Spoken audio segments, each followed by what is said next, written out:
बर्तमान पहुँची परीक्षा ऋतु सबुआड़े परीक्षार आरंभ होगा जाऊँगी।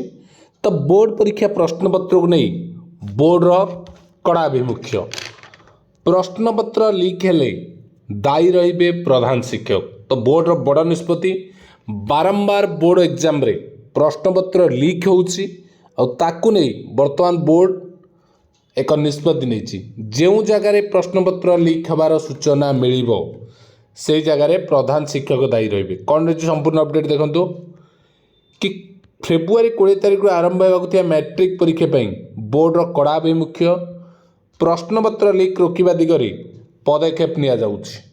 एणिकी प्रश्नपत्र लीक हेले दायी रे प्रधान शिक्षक। तेबे प्रश्नपत्र सुरक्षा नहीं सरकार पदक्षेप को स्वागत करथिले भी प्रधान शिक्षक विरुद्ध में कार्यानुष्ठान व्यवस्था को नहीं प्रश्न उठाउछन्ति शिक्षाविद। तो कौन रही सबू अपडेट जहाँकि पदक्षेप गुड़िक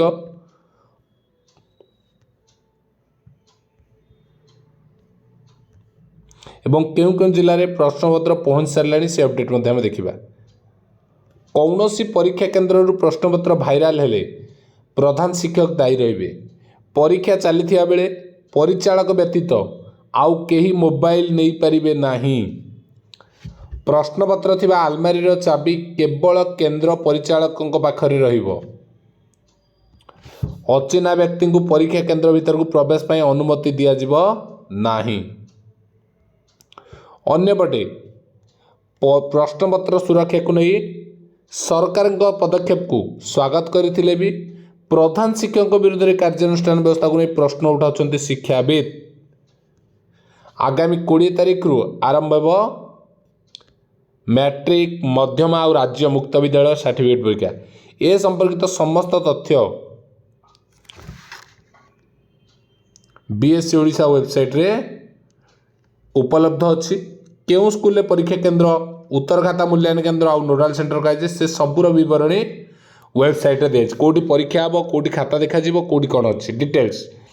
सेमती आउ गोटे अपडेट अच्छी 7टा जिला को मैट्रिक प्रश्नपत्र पहुँच सारी।